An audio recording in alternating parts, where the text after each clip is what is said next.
Lectura del libro de los Hechos de los Apóstoles.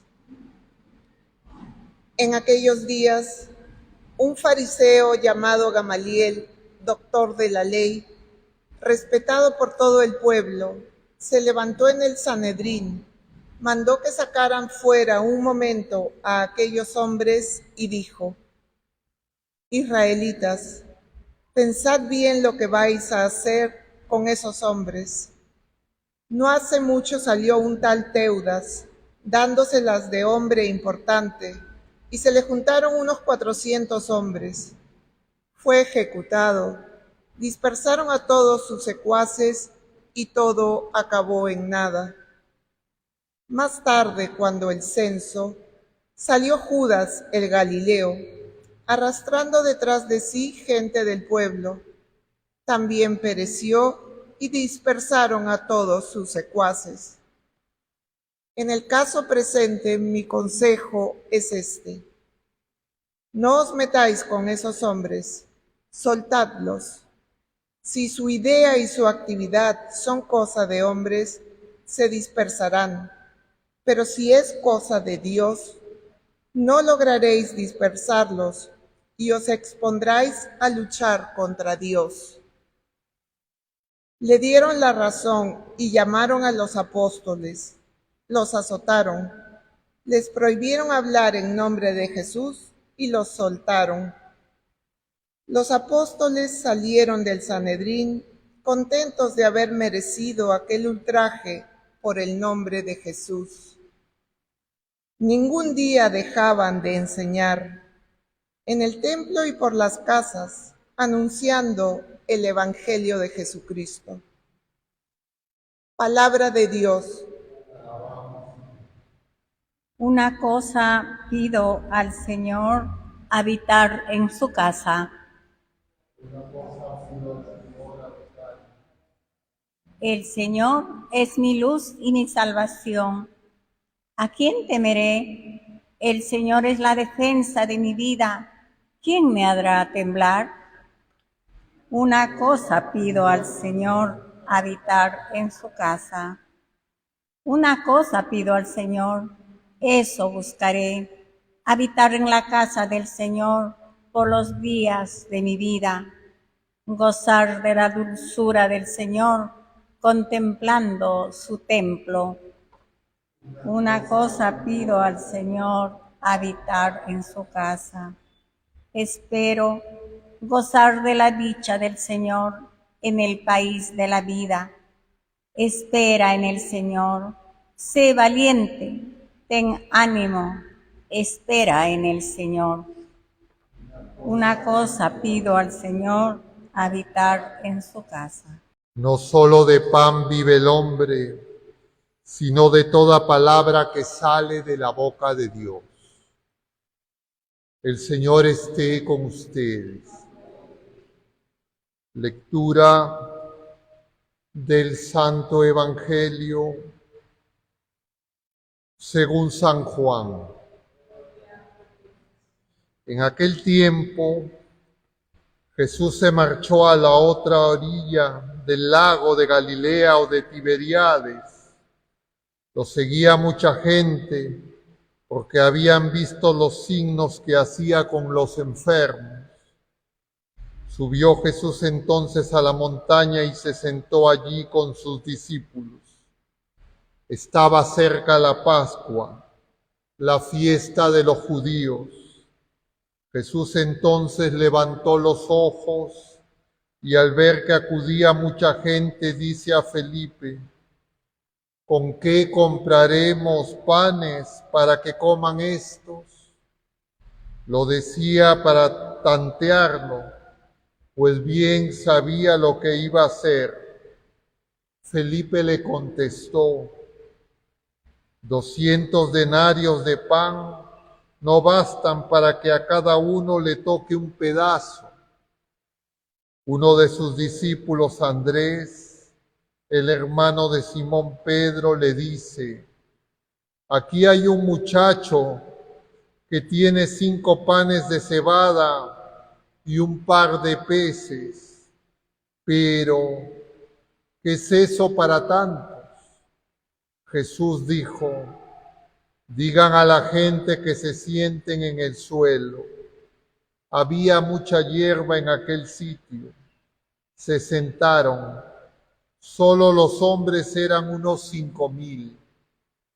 Jesús tomó los panes, dijo la acción de gracias y los repartió a los que estaban sentados. Y lo mismo todo sentados, y lo mismo todo lo que quisieron del pescado.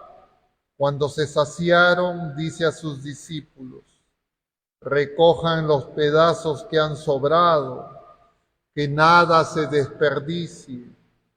Los recogieron y llenaron 12 canastas con los pedazos de los 5 panes de cebada que sobraron a los que habían comido. La gente entonces, al ver el signo que había hecho, decía: este sí que es el profeta que tenía que venir al mundo.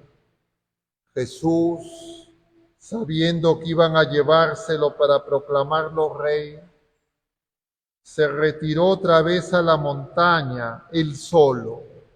Palabra del Señor. Tomen asiento un momento, queridos hermanos.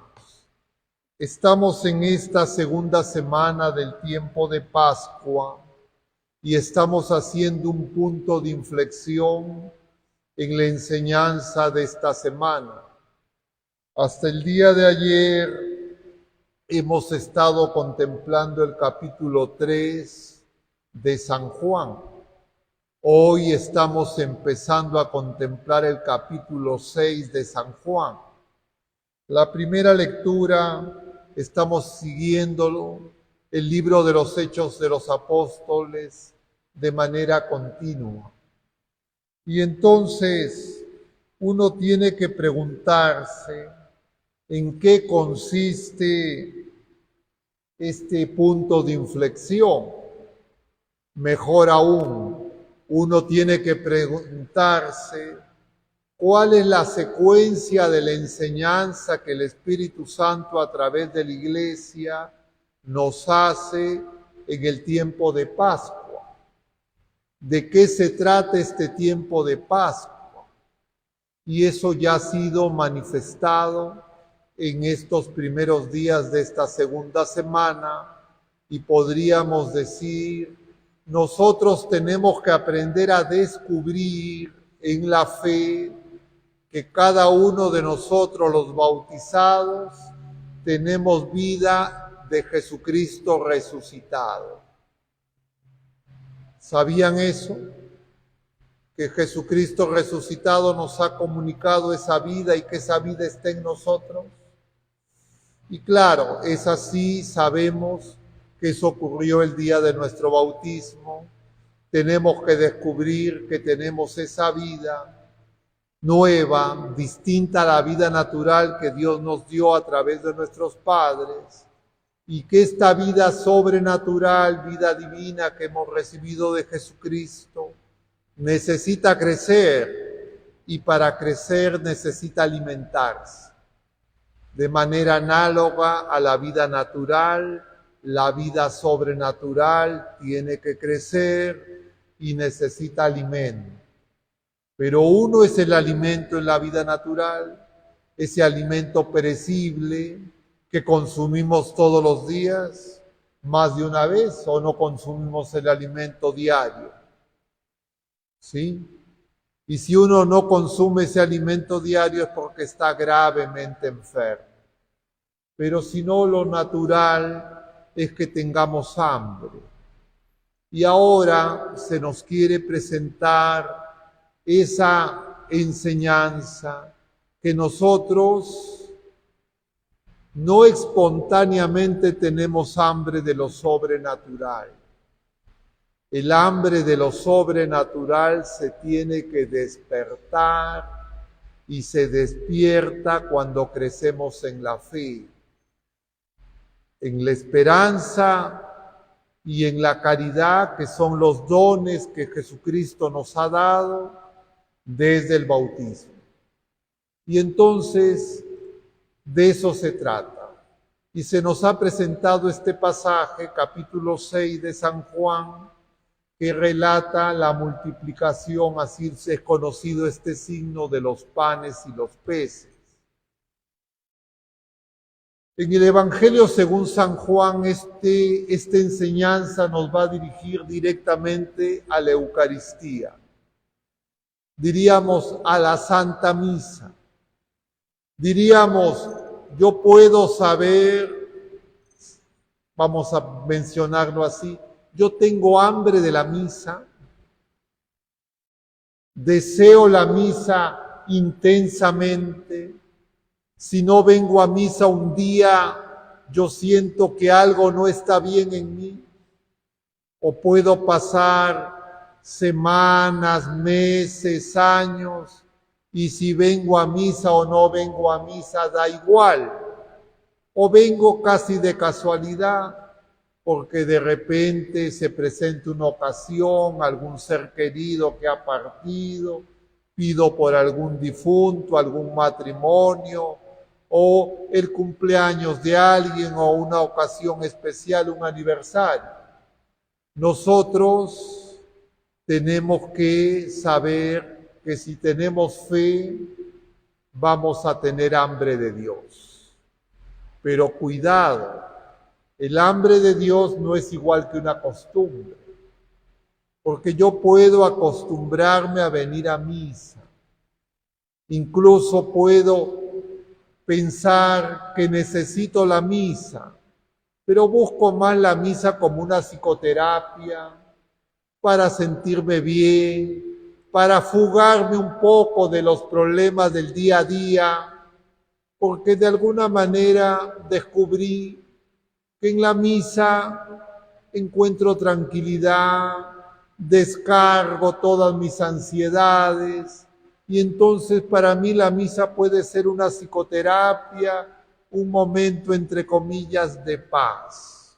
Efectivamente la misa, el encuentro con el Señor nos da esa tranquilidad, pero yo tengo que descubrir que es alimento. Es decir, tengo que descubrir que si es que no vengo a la misa, si no me alimento de Jesucristo, no vivo, estoy muriendo, estoy enfermo.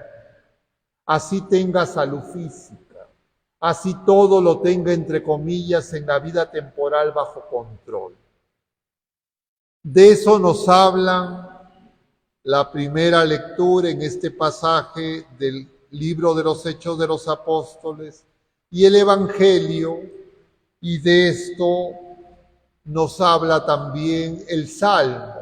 Hemos cambiado el Salmo. Toda esta semana hemos estado repitiendo y contemplando el mismo Salmo y la misma antífona.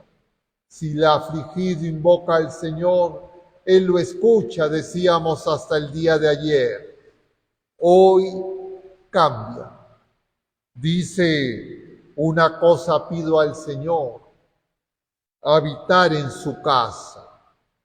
Y es que cuando yo crezco en la fe y en la esperanza, descubro que yo soy peregrino. Descubro que aquí todo es precario, todo es pasajero, todo es simplemente algo transitorio. Aquí no tengo nada definitivo. Pero cuando yo creo que aquí tengo las cosas definitivas, que lo único importante es lo temporal, que me vaya bien, que no me piquen ni los mosquitos, entonces yo voy a acercarme al Señor sin esperanza. Y voy a acercarme al Señor, diríamos, para conseguir bienes pasajeros.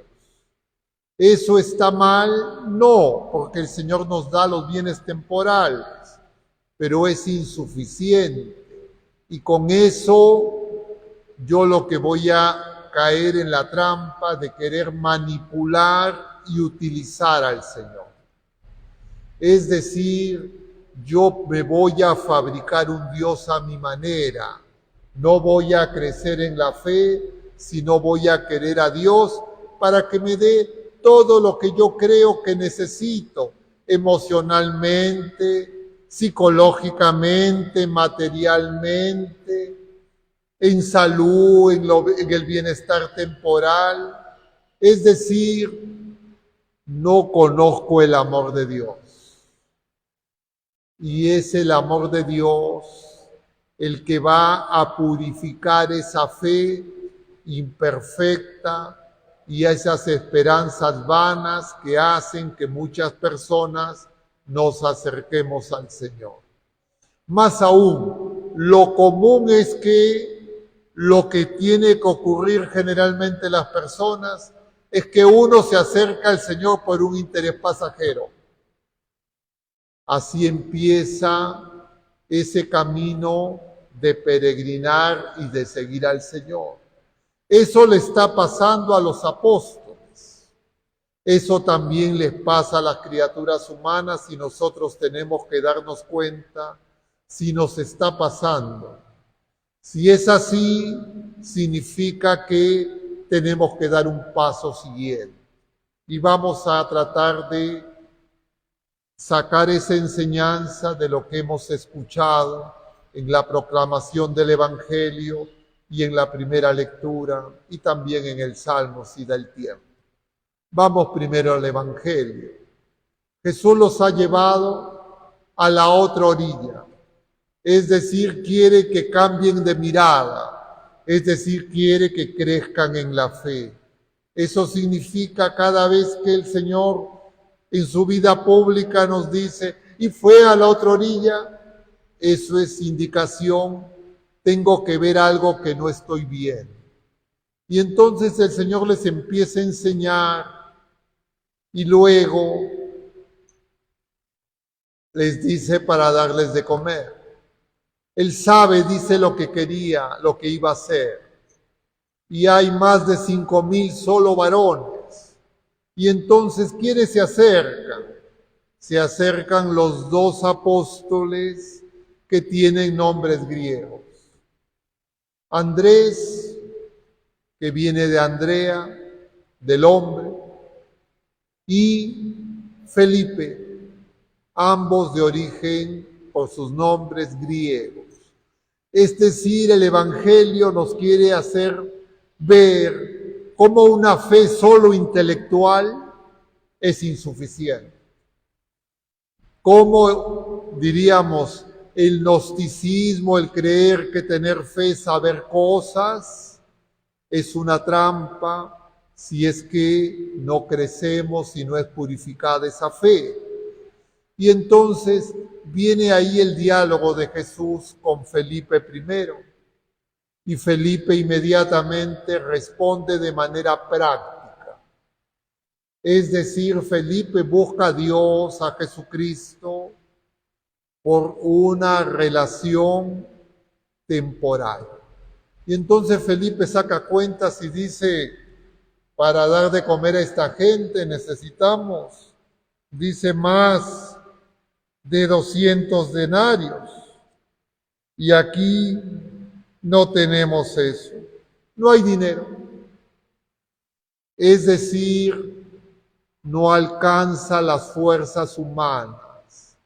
Hay que despedirlos. Luego viene Andrés.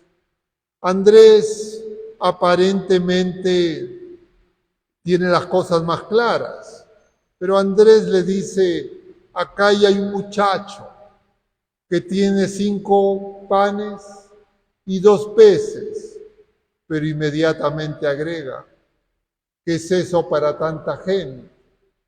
¿Qué está diciendo Andrés? ¿Sabes qué? Nos alcanza para nosotros, a los demás que se vayan. Y claro, Jesús les dice, sí, que se sienten. Vamos a darle de comer a todos. Pobre Andrés, ¿qué pensaría? No me va a tocar ni una migaja. Y entonces el Señor parte, bendice, parte, y comen todos, y sobran 12 canastas de los panes. Es decir, el Señor quiere que nos demos cuenta que no nos podemos acercar a Él solamente en búsqueda de lo pasajero. Y entonces yo tengo que preguntarme acerca de mi oración. Si mi oración, yo digo tengo mucha fe, soy de grupo religioso, soy clérigo, soy laico comprometido, y mi oración es, Señor, necesito esto, quiero trabajo, quiero dinero, quiero salud, quiero que nada le falte a mi familia. Eso está mal desearlo, por supuesto que no. Son necesidades humanas, cosas básicas, pero eso no es suficiente para que yo diga que tengo fe. Tengo que dar un paso siguiente. Y el paso siguiente es que tengo que darme cuenta que necesito de Él, no de las cosas que Él me puede dar solamente, porque si no lo voy a buscar por interés.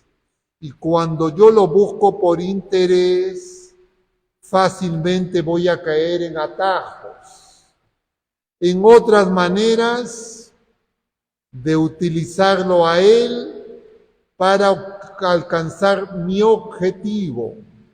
Es decir, yo no voy a querer hacer la voluntad de Dios. Yo voy a querer que Dios haga mi voluntad. Y eso es la trampa del demonio. Eso es lo propio de la magia, del satanismo y de las religiones paganas. Así viví el mundo antes de la revelación de Dios verdadero. Y yo me tengo que dar cuenta. Y si me doy cuenta, ni me asusto, ni hago drama, ni lo trato de ocultar, sino sencillamente descubro la verdad.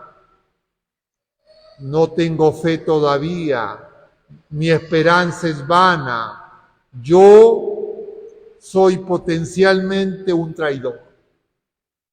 Y entonces tengo que pedirle al Señor, Señor, auméntame la fe, purifica con tu amor todo mi ser, para que yo pueda amar como tú nos amas. Porque yo descubriré, si es que esa es mi situación, que en realidad no conozco el amor, que en realidad no amo a nadie. Claro, a algunas personas cuando uno le dice eso se puede escandalizar. ¿Qué dice este cura? ¿Cómo no voy a amar? Si yo amo a mis hijos, dirán las madres, los padres. Amo a mi esposo, a mi esposa, dirán los casados. Amo a mis padres, dirán los hijos. Amo a mis hermanos. Pero no amo con el amor de Dios. Es decir, mi amor está herido. Y entonces voy a estar lleno de quereres y mis quereres humanos van a subordinar a Dios. Y yo en algún momento puedo llegar a la situación de pensar en mi oración, Dios no me escucha, no me da lo que pido, demora mucho, no hace las cosas. Entonces empiezo a acomodar lo que sea para que se alcance mi objetivo y voy a caer en alguien que me va a estar esperando ahí. ¿Y saben quién es ese? El enemigo, Satanás. Y está acá también. No creamos que, bueno, pero acá estoy, entre comillas, no está. Acá está dando vueltas, más activo que nunca, porque no quiere que nosotros nos demos cuenta. De alguna forma eso les pasa a los miembros del Sanedrín, que han juzgado, que han sentenciado, que quieren eliminar a los testigos del Evangelio, a los apóstoles. Y entonces ya no saben qué hacer con ellos. Pedro les ha dicho que hay que obedecer antes a Dios que a los hombres. Ya Pedro ya no tiene miedo. Pedro ya no lo niega al Señor. Pedro ha nacido de nuevo. Y entonces aparece la figura de Gamaliel, que va a ser mencionado como maestro de Pablo, de Saulo de Tarso, y les empieza a decir, cuidado con sus cálculos humanos, en otras palabras, cuidado con su sola razón, porque ustedes pueden encontrarse y ponerse a pelear con Dios. ¿Y a quiénes le está diciendo eso? A los miembros del Sanedrín, al sumo sacerdote, a los fariseos, a los maestros de la ley, a los que creen que saben todo sobre Dios. Y eso también nos pasa a nosotros. Y entonces, ¿en qué consiste la respuesta de Gamaliel? Es decir, si es que esto es falso, si es que esto no es de Dios, el Señor mismo lo va a poner en evidencia. Pero si es de Dios, si es la voluntad de Dios, ¿cómo me voy a oponer?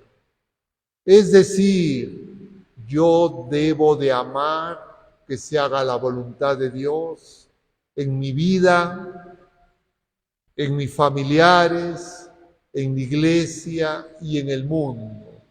Pero cuando me la doy de opinólogo, de que yo sé cómo son las cosas y me desespero, voy a buscar pactos, alianzas con distintos grupos que me van a dar, entre comillas, una falsa seguridad, creyendo que estoy con Dios y no voy a crecer en la fe. Es decir, el hambre de Dios no es solo buscar a Dios.